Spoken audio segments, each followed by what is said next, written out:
ഒരു രക്ഷയില്ല, അടിപൊളി പടം. ഓണം തൂക്ക്. വീട്ടിലും പടം ഒരു നമുക്കൊരു സംതൃപ്തി എന്ന് പറഞ്ഞില്ലേ, ആ ഒരു പടം വീട്ടിലായിട്ടുണ്ട്. പ്രേമലുവിൻ്റെ ഒക്കെ ടീം തന്നെ എല്ലാവരും കിടിലും. നിവിൻപോളി ഒരു ബെസ്റ്റ്. ഇപ്രാവശ്യത്തെ ഓണം നിവിൻപോളി തൂക്കി, ഒന്നും പറയാനില്ല. കിടു പടം അടിപൊളി. കോമഡി ഫാമിലി പടം അടിപൊളി. ഇപ്രാവശ്യത്തെ ഓണം നിവിൻപോളി കൊണ്ടുപോയി കേട്ടോ. അടിപൊളി അടിപൊളി പടം. പ്രേമലുവിന് ശേഷം അതേ വൈബിൽ കിടിലം പടം. Full time entertainer. നല്ല ഇമോഷണൽ കോമഡി എല്ലാം അടിപൊളിയായിട്ടുണ്ടായിരുന്നു. നിവിൻ പോളി ഓണം തൂക്കി, വേറൊന്നും പറയല്ല. ഓണം തൂക്കി. നിവിൻ പോളി പൊളിച്ച്, മമിത ബൈജു പൊളിച്ചു. എല്ലാവരും അടിപൊളി. Full time entertainer. Full packed movie. Super.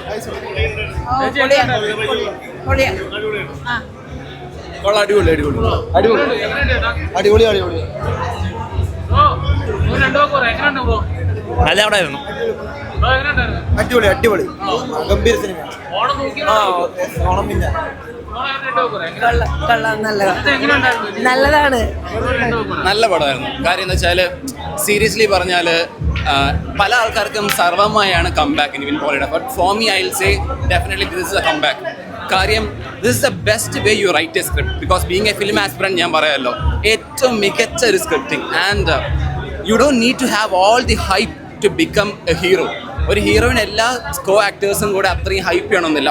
Also ഒരു ഹീറോയിന് അല്ലെങ്കിൽ ഒരു ഫീമെയിൽ ലീഡ് റോളിന് ഒരുപാട് ക്യൂട്ട്നെസ്സിൻ്റെ അല്ലെങ്കിൽ ഒരുപാട് അങ്ങനത്തെ കാര്യങ്ങൾ ഏറ്റവും സട്ടിലായിട്ടൊരു സിനിമ ചെയ്തേക്കുന്നു. അതിൻ്റെ ഒപ്പം തന്നെ ഇതിൽ അഭിനയിച്ചേക്കുന്ന ഓരോ ക്യാരക്ടർ റോൾസ് ചെയ്ത ആൾക്കും ഏറ്റവും മികച്ച രീതിയിൽ no one's less than the other one. ആ രീതിയിലാണ് ഇതിൻ്റെ കാസ്റ്റിങ്ങും ഇതിൻ്റെ എല്ലാ ക്യാരക്ടർ റോൾസ് ചെയ്തിരിക്കുന്ന ആൾക്കാരും ചെയ്തിരിക്കുന്നത്. So I will say Onam തൂക്കി. ശരിക്കും നല്ല പടം. നല്ല പടം. അടിപൊളിയായിട്ട് നീമ്പോളി. ആ കോമഡി സൂപ്പറായി. വന്നു. നല്ല പടം. ഇഷ്ടപ്പെട്ട്. നല്ലായിരുന്നു. നല്ല സിനിമ. കുറെ ചിരിച്ചു. ഭയങ്കര രസം. തിരിച്ചു വന്നു. നല്ല രസമുണ്ടായിരുന്നു. എല്ലാം കൊള്ളാം. നന്നായിട്ടുണ്ട്. ലിവിൻ പോളിയുടെ ഇപ്രാവശ്യം തകർത്തു. ഓണം ട്രിപ്പിളായിട്ട് തൂക്കി. പക്ഷെ പ്രേമലുവിനെ കാട്ടി വ്യത്യസ്ത റൊമാൻസ്, ഇത് തമാശ ചിരിച്ച് കണ്ണിനൊക്കെ വെള്ളം വന്നു പോയി. അപ്പൊ ഇപ്രാവശ്യം ഇത് ഞാൻ ലിവിൻ പോളി കയറി വരും. കാരണം ഇപ്പൊ ഓണം പൊളിച്ച് ഫാമിലിക്ക് കാണാൻ ഒരു ലാഗില്ല. നല്ല പാട്ട്, നല്ല കോമഡി, അടിപൊളിയായി. ഫാമിലി മൂവി, നല്ലൊരു കോമഡി. നിവിൻ പോളി പടിയൊരു നിവിൻ പോളി കാണാം. അടിപൊളിയായി. ഉണ്ട്. പ്രേം ലെവലിൽ ഒരു കാണാൻ പറ്റും നമുക്ക്. ഞാൻ ഖലീഫയും കണ്ടു, ഇതും കണ്ടു. അതൊരു വേറെ ജോൺറ. ഇത് കമ്പയർ ചെയ്താൽ കുഴപ്പമില്ല. ഇത് അതിലും ബെറ്റർ ആയിട്ടുണ്ട്. അടിപൊളി. കൊള്ളാം. സൂപ്പർ. കിട്ടി. നല്ല അടിപൊളി. ഒന്നും പറയില്ല. ഭയങ്കര നല്ല. എല്ലാരും നല്ലായിരുന്നു. Very nice. എല്ലാം ഉണ്ട്. കോമഡി ഉണ്ട്, റൊമാൻസ് ഉണ്ട്, ഫാമിലി എല്ലാം ഉണ്ട്. ഭയങ്കര ഞാൻ ആദ്യം വിചാരിച്ചു വർക്കൗട്ട് ആവില്ല എന്ന് വിചാരിച്ചൊരു കോംബോ ആയിരുന്നു. പക്ഷെ ഭയങ്കര അവരുടെ തമ്മിലുള്ള ഒരു കെമിസ്ട്രി ഭയങ്കര നല്ലായിരുന്നു. അറിയാലോ പ്രേമം. അതിനുശേഷം 2026 ഓഗസ്റ്റ് 21 ഒരു പടം ഇറക്കിയ കൊല്ലത്തൂക്ക് എന്ന് പറഞ്ഞാണ്ടല്ലോ, പ്രേമം ഉണ്ടാക്കിയ ഒരു ഓളുണ്ടല്ലോ, അതെന്തായാലും ഉണ്ടാകാൻ പോവാണ്. ബദലേം സി എന്ന് പറഞ്ഞാൽ ഞാൻ ഒരു ഡൈ ഹാർഡിന് പോലി ഫാൻ. അതെല്ലാവർക്കും അറിയാം. ഞാൻ ഫാൻ ഷോണ് പൊതുവെ കാണാറ്. പ്രാവശ്യം വനിതയിൽ വന്നിട്ടുണ്ട്. കഴിഞ്ഞ പ്രാവശ്യം നമ്മൾ ഇവിടെ കേക്ക് കട്ടിങ് ഒക്കെ ഉണ്ടായി വേണ്ടായിട്ട്. പ്രാവശ്യം വീഡിയോ കാണുകയാണെങ്കിൽ ഭയങ്കര ഹാപ്പി കേട്ടാ. ഹാപ്പി എന്ന് പറഞ്ഞാൽ സന്തോഷം. ഒന്ന് കാണാൻ പറ്റുകയാണെങ്കിൽ അടിപൊളിയും സന്തോഷമായിരിക്കും. നമുക്ക് ഈ ഓണം കൂടി ഒരുമിച്ച് ഒന്ന് മീറ്റ് ചെയ്യാൻ പറ്റുകയാണെങ്കിൽ ഓണം വേറെ കളറായിട്ടുണ്ട്. എങ്ങനെയുണ്ട് രണ്ടുപേരെ കോമ്പിനേഷൻ? നമുക്കറിയാലോ, മമിത ബൈജു അടുത്തൊരു സൂപ്പർ സ്റ്റാർ ആവാൻ എന്തെങ്കിലും ചാൻസ് ഉണ്ട്. ഇവനോട്ടം പിന്നെ അറിയാലോ, എന്റർടൈൻമെന്റ് വന്നു കഴിഞ്ഞാൽ അത് ഗിരീഷ് ഷെഡിയുടെ ഒപ്പം ഒരു പടം കൂടി കിട്ടിയപ്പോൾ അടിഞ്ഞ അടിയുണ്ട്. ഒന്നും നോക്കണ്ട. ഓണത്തിന് ധൈര്യമായിട്ട് ടിക്കറ്റ് എടുക്കാം എല്ലാവർക്കും. ഓണം വേറെ റേഞ്ചിൽ പോയിട്ടുണ്ട്. സത്യമല്ല, ഞാൻ ഒരു ഭയങ്കര ന്യൂ ബോഡി ഫാൻ. എനിക്ക് സത്യമായിട്ട് 2.5 മണിക്കൂർ തിയേറ്ററിൽ ഭയങ്കരമായിട്ട് ഒരു ഹരം കൊണ്ടിരിക്കുകയെന്ന് അറിയില്ലേ. അതിന് 2 ഓവർ നമുക്ക് കിട്ടും. ആ ഒരു എൻഗേജിങ് ക്യാരക്ടറിൽ വന്നു കഴിഞ്ഞാൽ സെറ്റാണ്. Nivin Pauly is really extremely good. അടിപൊളിയാ, മസ്റ്റ് വാച്ച് ആണ്. ഇതെന്തായാലും ഓണം ഹിറ്റ് ഇതായിരിക്കണം.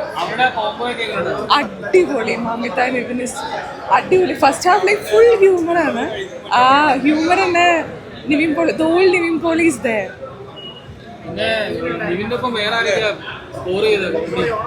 നമ്മുടെ കൺവിൻസിങ് സ്റ്റാർ പേര് പറഞ്ഞ ആൾ അടിപൊളിയാണ്. Mamitha is good. Everybody is extremely good. അടിപൊളി. He was funny. The whole movie was funny. നല്ലായിരുന്നു. ഞെട്ടിച്ചു. അടിപൊളിയായിരുന്നു. നിവിൻ പോളി സെറ്റാണ്, എല്ലാവരും സെറ്റാണ്. നിവിൻ പോളി തൂക്കി. ഗിരീഷേടി പടം അത്രയും നമുക്ക് അത്രയും ഇമോഷണലാണ് പടം. അത്രയ്ക്ക് രസമാണ്. നമ്മൾ അത്രയ്ക്ക് ഭംഗിയാണ്. നമ്മളെന്ന് വെച്ചാൽ സിനിമ തിയേറ്ററിൽ കണ്ട് നമ്മൾ മറന്നു. അത്ര ചിരിക്കാനുണ്ട്. ഇമോഷണലാണ്. അവരുടെ കോമ്പ് അടിപൊളിയാണ്. ഡയറക്ഷൻ അടിപൊളിയാണ്. എല്ലാം അടിപൊളിയാണ്. എല്ലാ രസമാണ്. ഉഗ്രം പടം. ഒരു കാണോ? ഒരു രണ്ടോട്ട് മൂന്നോട്ട് കാണാനുള്ള പടമുണ്ട്. അത്രയ്ക്ക് രസമായിട്ട് ഓണത്തിന് പടം അടിപൊളിയായിട്ടുണ്ട്. ഒന്നും പറയാനില്ലല്ലോ. നിവിൻ പോളി മമിത കോംബോ, അതുപോലെ തന്നെ ഭയങ്കര കറക്റ്റ് പറഞ്ഞു കഴിഞ്ഞാൽ ഓഡിയൻസിന് ആ ഒരു വൈബില് നിങ്ങൾക്ക് തിയേറ്ററിൻ്റെ അകത്തേക്ക് എൻ്റർ ചെയ്താൽ തന്നെ കാണാം. ഓരോ കോമഡിയും എവിടെ പ്ലേസ് ചെയ്തേക്കുന്നത് അതെല്ലാം കിടിലനായിട്ട് വർക്ക് ചെയ്തിട്ടുണ്ട്. ഫസ്റ്റ് ഹാഫ് ആണെങ്കിലും സെക്കൻഡ് ഹാഫും ഫാമിലി, അതുപോലെ തന്നെ മൊത്തത്തിൽ ഇമോഷന് എന്താ പറയുന്നത്, നമുക്ക് ഭയങ്കര സാറ്റിസ്ഫൈഡ് ആയിരിക്കും പടം കണ്ടിട്ട് ഇറങ്ങുമ്പോഴത്തേക്കിനും. അടിപൊളിയായിട്ടുണ്ട്. നിവിൻ പോളിയുടെ എന്താ പറയുന്നത് പഴയ ഒരു വൈബ് ഉണ്ടല്ലോ, നമ്മുടെ കറക്റ്റ് പറയുവാണെങ്കിൽ വടക്കൻ സെൽഫി, പ്രേമം, ആ ഒരു വൈബിലുള്ള സാധനമാണ്. കോമഡിയൊക്കെ എവിടെയൊക്കെ പ്ലേസ് ആയിട്ടുണ്ട്, അതെല്ലാം നല്ല അടിപൊളിയായിട്ടുണ്ട്. മൊത്തത്തിൽ പടം കിടിലനാണ്. എല്ലാവരും നിങ്ങൾക്ക് മസ്റ്റായിട്ട് കാണാൻ പറ്റുന്നൊരു പടമാണ്. ഈ ഓണം അടിച്ചു പൊളിച്ച് ഫാമിലി എല്ലാവരും, പിള്ളേർ സെറ്റ് ആയിക്കോട്ടെ, ഏത് ഏജിലുള്ളവർക്കും പറ്റിയൊരു കിടിലൻ പടം മസ്റ്റായിട്ടാണ്. ഇതിപ്പോൾ ഏതൊക്കെ പടം വന്നാലും ഈ പടം എന്തായാലും ഹിറ്റാവുന്ന ഉറപ്പാണ്. കാരണം ആ ഒരു വൈബാണ് ഈ പടത്തിലുള്ളത്. ഫസ്റ്റ് തൊട്ട് ലാസ്റ്റ് വരെ നല്ലൊരു ഹാപ്പി ആയിട്ട് നമുക്ക് റീഫ്രഷ് ആവാൻ പറ്റും പടം കണ്ടു കഴിഞ്ഞാൽ. അതുകൊണ്ട് എന്തായാലും ബ്ലോക്ക് ബസ്റ്ററാണ്, ഉറപ്പാണ്. ഈ കോംബോ നമുക്ക് അനൗൺസ് ചെയ്യുമ്പോൾ തന്നെ അറിയാമല്ലോ. നിവിൻ പോളി മമിത, ആ ഒരു ഏജ് ഗ്യാപ്പ്, പിന്നെ എങ്ങനെയായിരിക്കും അപ്പോൾ അത് എടുക്കാൻ പറ്റുക എന്നൊക്കെ വിചാരിക്കും. പക്ഷെ അത് പടത്തിൽ കൺവിൻസിങ് ആണ്. നമുക്കൊരിക്കലും ആ ഏജ് ഗ്യാപ്പ് ഫീൽ ചെയ്യില്ല. നിവിൻ ആയാലും മമിത ആയാലും പെർഫോമൻസ് കൊണ്ട് വളരെ ഗംഭീരമായിട്ട് ചെയ്യുന്നു. അതുകൊണ്ട് തന്നെ ഒരു ബോറിങ് തോന്നില്ല. നമുക്ക് ആ ഒരു കോംബോനെ പറ്റി ഒരു കുറ്റവും പറയാൻ പറ്റില്ല. പക്കയായിട്ട് എടുത്തിട്ടുണ്ട്. നിവിൻ പോളി എടുത്ത് വേണം. പ്രേമത്തിന് ശേഷം നിവിൻ പോളിയുടെ ഏറ്റവും വലിയ കളക്ഷൻ റെക്കോർഡ് എടുക്കാൻ പോണ പടം ഞാൻ വിശേഷിപ്പിക്കും. എനിക്ക് ഒരു സെക്കൻഡ് പോലും പടത്തിൽ ബോറടിച്ചില്ല. അമ്മാതിരി കോമഡികൾ, പിന്നെ സെൻറ്റിമെൻറ്റ്സ്. പക്ഷെ നിവിൻ പോളിയുടെ അഭിനയം എന്നൊക്കെ പറയാനുള്ളൂ, നമ്മളതിൽ ഇന്നായി പോവും.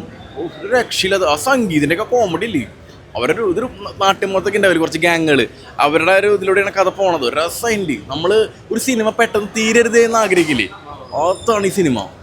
ഒരു രക്ഷയില്ലാത്ത പടം. നമുക്ക് കണ്ട് മനസ്സ് നിറയും. ഓണത്തിന് ഫാമിലികൾ ഇടിച്ചു കയറി കോടി ക്ലബ്ബുകൾ പൊട്ടിക്കാൻ സാധ്യത പടം. ഒരു ലാഗില്ല, ഒരു സെക്കൻഡ് ലാഗില്ല പടം. എന്ത് നല്ല ഫ്രെയിംസ്, നല്ല മ്യൂസിക്, പെർഫോമൻസ്. നിവിൻ പോളി എടുത്തു വേണം. ഈ രക്ഷയില്ല.